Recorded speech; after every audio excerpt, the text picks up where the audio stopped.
गुरु प्यारी साध संगत जी, आप सभी को प्यार भरी राधा स्वामी जी। प्यारी साध संगत जी, चलिए हम अपने माँ ग्रंथ को कंटिन्यू करते हैं और आज का अपना विषय है नाराज हुजूर साहब को घर से मना कर लाना।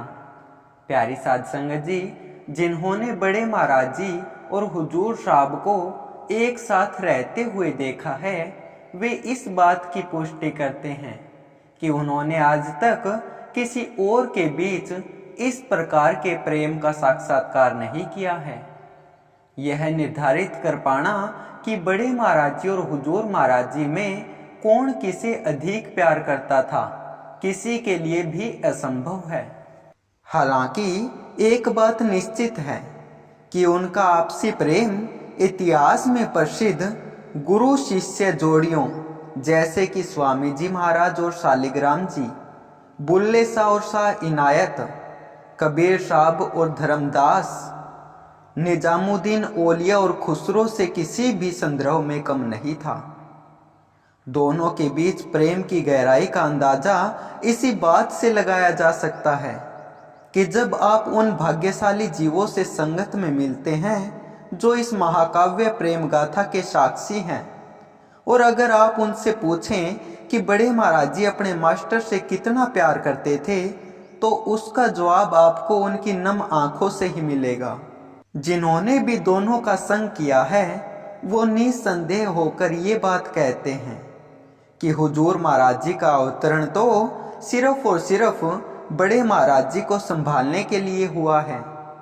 जब बड़े महाराज जी उनके समक्ष देह रूप में प्रकट थे, तब हुजूर महाराज जी ने उनकी अत्यंत भक्ति और सेवा को उसी प्रेम और समर्पण से किया जैसे स्वर्ण कुमार ने अपने माता पिता की सेवा की थी।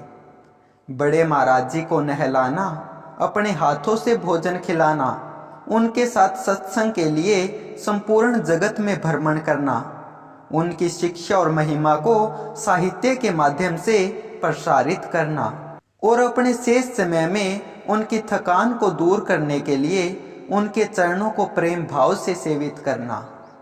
बड़े महाराज जी का बचपन अत्यंत कठिनाइयों से भरा हुआ था और दुर्भाग्यवश उन्हें ना माँ, ना पिता, ना भाई और ना ही बहन का प्यार प्राप्त हुआ। शायद इस प्रेम की अनुपस्थिति की कमी को पूरा करने के लिए ही परमात्मा ने हुजूर साहब को अवतारित किया और उन्हें उनके पास भेजा। बड़े महाराज जी से पुनर्मिलन के पश्चात कुछ ही दिनों में हुजूर महाराज जी ने उनके जीवन में इतना प्रेम और स्नेह बरसाया कि बड़े महाराज जी का हृदय हर्ष, उल्लास और पूर्णता की भावनाओं से भर गया।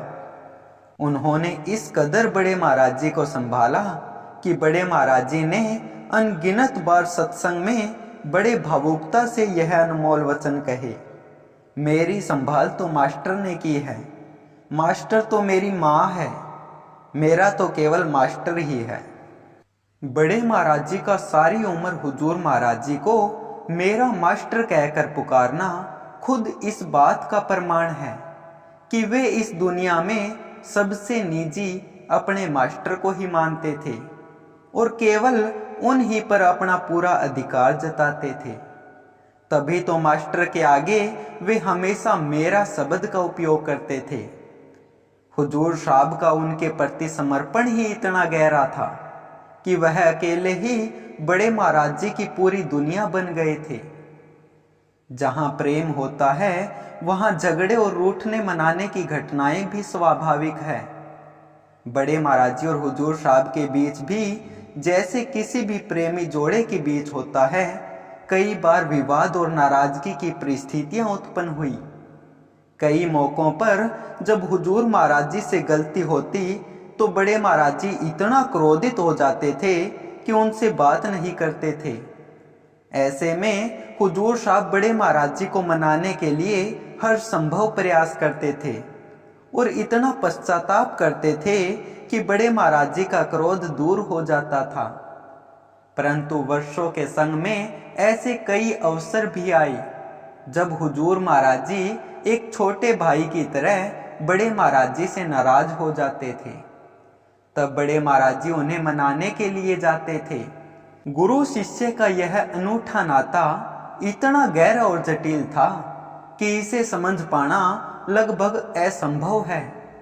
दोनों के बीच का यह भावनात्मक जुड़ाव व्याख्या से परे है और इस बंधन की परिधि सांसारिक दुनिया की सीमाओं को पार कर जाती है। प्यारी साध संगत जी, एक बार की बात है, हुजूर साहब स्कूल में बच्चों को पढ़ाने गए हुए थे। उनके पीछे से आश्रम में कुछ विरोधी सेवादार, जो हुजूर महाराज जी की इतनी जल्दी प्रसिद्धि को बर्दाश्त नहीं कर पा रहे थे, बड़े महाराज जी के पास गए और उनके मास्टर के खिलाफ उनके कान भरने लगे। उन्होंने बड़े महाराज जी को भड़काने के लिए हुजूर साहब के बारे में कई गलत और मनगढ़ंत बातें साझा की और उन पर झूठे आरोप लगा दिए। बड़े महाराज जी ने इतने लोगों की शिकायत सुनकर उनसे कहा, कोई बात नहीं, जब मास्टर स्कूल से वापस आ जाएगा तो मैं उससे पूछूंगा। हुजूर साहब जब अपनी ड्यूटी समाप्त करके आश्रम लौटे तो उन्होंने बड़े महाराज जी को थोड़े क्रोधित पाया। बड़े महाराज जी ने उन्हें सबकी शिकायतें सुनाई और थोड़े रूखे स्वर में पूछा, क्या जो लोगों ने आपके बारे में बातें कही हैं वे सच हैं? ऐसे गंभीर और आरोपों को सुनकर हुजूर महाराज जी का हृदय गहरे दुख और आक्रोश से व्यथित हो उठा। उन्हें सबसे अधिक चिंता इस बात की हुई कि बड़े महाराज जी ने ऐसे विचारों को क्यों स्वीकार किया जिनमें उनका मास्टर उनके खिलाफ दुर्भावना रखता हो। हुजूर महाराज जी ने सारे आरोपों का खंडन करते हुए बड़ी भावुकता से बड़े महाराज जी से कहा, महाराज जी, मैं कभी भी न तो झूठ बोलता हूँ और न ही झूठी बातें मुझे बर्दाश्त होती हैं, और अगर आपको मुझ पर विश्वास नहीं है और लगता है कि इन सब के लगाए हुए आरोप सही है, तो मुझ जैसे दुराचारी व्यक्ति जो आपके प्रति ऐसे नकारात्मक विचार रखता हो, उसे आपके पास नहीं रहना चाहिए। हुजूर साहब का जवाब सुनकर बड़े महाराज जी एकदम चुप हो गए और उन्होंने कोई जवाब नहीं दिया। बड़े महाराज जी की इस परीक्षा का रहस्य केवल वे ही जानते थे, पर उनकी इस चुप्पी को देखकर हुजूर साहब के मन में हताशा घर कर गई और वे भारी मन से वहां से अपने घर की ओर चल पड़े। हुजूर साहब के घर जाने के बाद 1 घंटा भी नहीं बीता कि बड़े महाराज जी अचानक बहुत व्याकुल हो उठे और अपने कमरे से बाहर छत पर बेचैनी से चक्कर काटने लगे। उन्होंने भाई मदन को ऊपर से आवाज देकर हुजूर साहब को वापस आश्रम बुलाने के लिए कहा। भाई मदन जी गांव में हुजूर साहब के घर पहुंचे और उन्हें एक मुंडेर पर बैठे हुए पाया।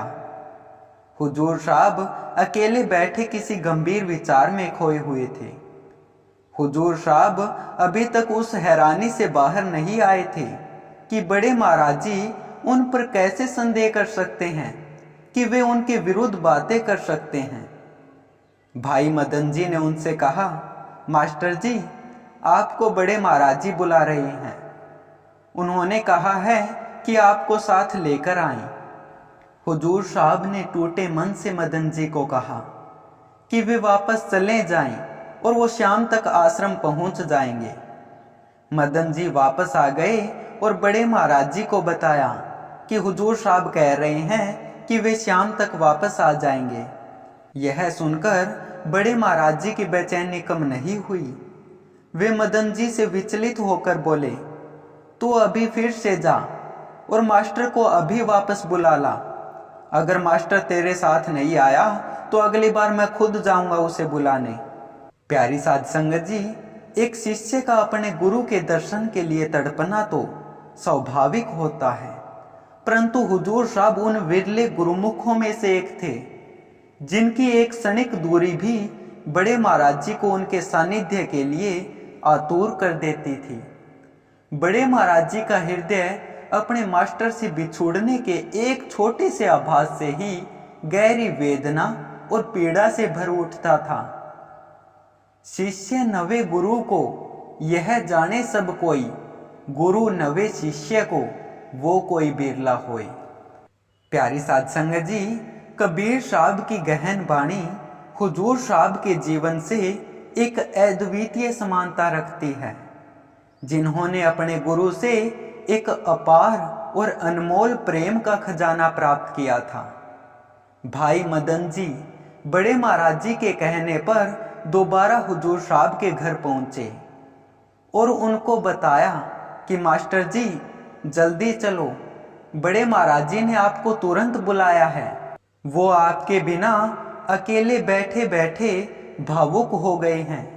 यह खबर सुनते ही हुजूर साहब अचानक विचलित हो उठे और तत्परता से आश्रम की ओर बड़े महाराज जी से मिलने के लिए दौड़ पड़े। वहां पहुंचकर उन्होंने देखा कि बड़े महाराज जी गहन चिंता में डूबे अपनी आंखों में नमी लिए चुपचाप बैठे थे। हुजूर साहब का हृदय भावनाओं से भर उठा और वे तुरंत उनके चरणों में जा लिपटे और उनके साथ अपनी भावनाएं साझा करते हुए रो पड़े।